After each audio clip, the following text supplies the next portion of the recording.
یہاں معراج کے جو واقعے کے فوراً بعد بنی اسرائیل کا جو ذکر آ گیا، اس میں مفسرین نے چند وجوہات بیان کی ہیں۔ نمبر ایک، کہ معراج کے دوران میں نبی کریم صلی اللہ علیہ وآلہ وسلم سے حضرت موسیٰ علیہ السلام کی ملاقات کو خاص دخل تھا۔ دوسرا، چونکہ اسرا کے ذیل میں مسجد اقصیٰ یعنی بیت المقدس تک جانا مذکور تھا، اس لیے اس کا ذکر آیا۔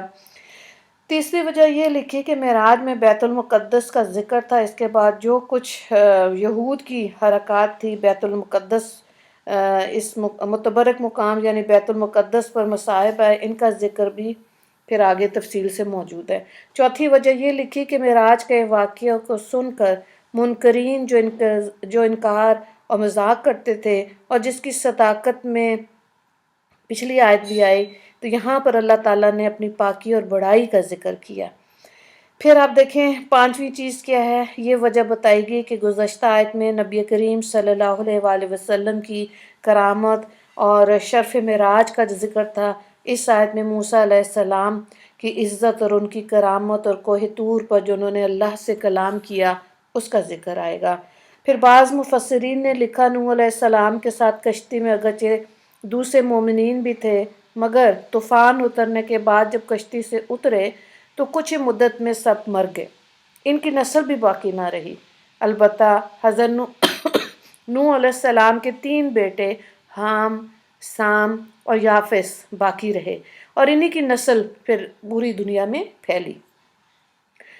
حضرت نوح علیہ السلام کے 4 بیٹے تھے۔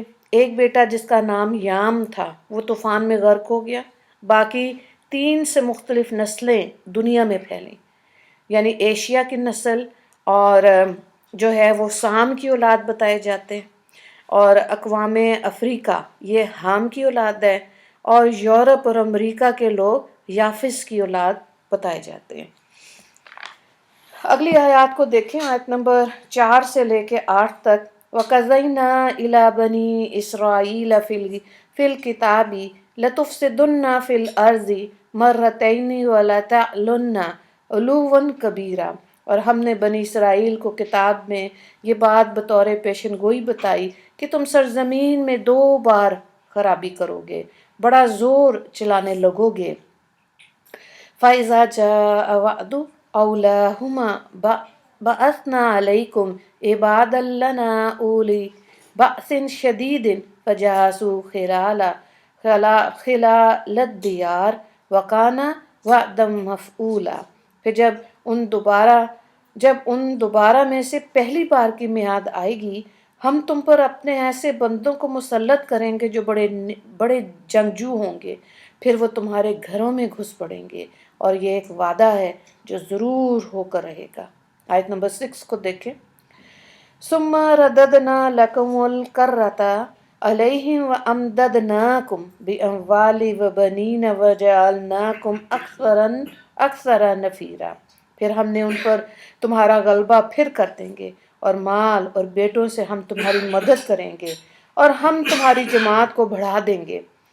ان احسنتم احسنتم لانفسکم وان اسأتم فلها فاذا جاء وعد الآخرة لیسوءوا وجوہکم وليدخلوا المسجد كما دخله اول مرة وَلِيُتَبِّرُوا مَا عَلَوْا تَتْبِيرًا۔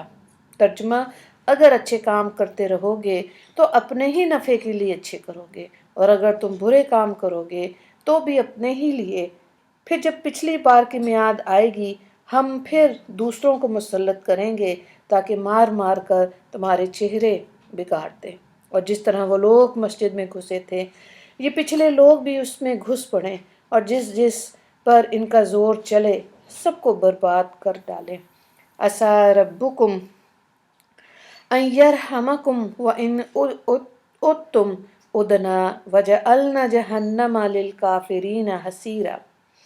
عجب نہیں کہ تمہارا رب تم پر رحم فرمائے، اور اگر پھر وہی شرارت کرو گے تو ہم بھی پھر وہی کریں گے، اور ہم نے جہنم کو کافروں کے لیے جیل خانہ بنا رکھا ہے۔ اچھا، یہاں پہ یہ جو آیات ہیں اس میں بنی اسرائیل نے ایک بار گناہ میں جو وقت گزارا تو اس پر ان کے دشمن مسلط کر دیے گئے اور تو ان کو تباہ کر دیا گیا۔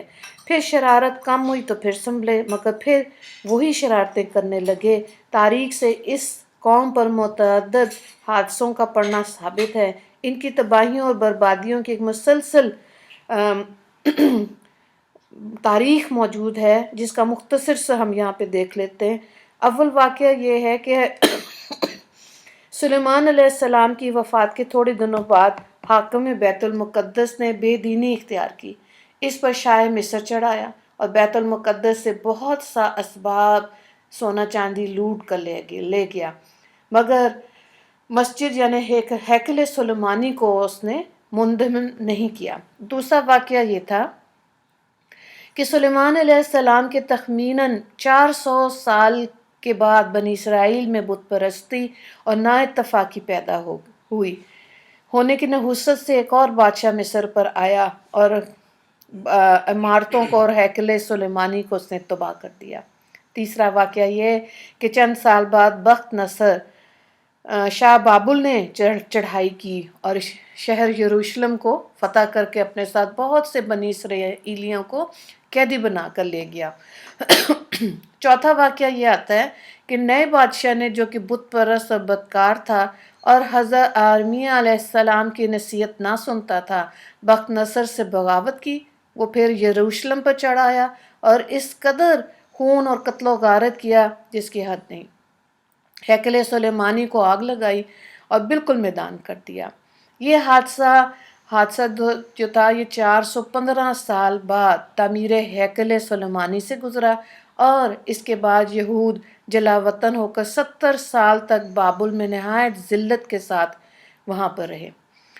پانچواں واقعہ یہ تھا کہ اس کے بعد یہود کو پھر وہی پرانی شرارتیں سوجیں، تو ایسے اسباب جمع ہوئے کہ ایک بادشاہ بیت المقدس پر حضرت عیسیٰ علیہ السلام سے 170 برس پہلے وہ چڑھ آیا۔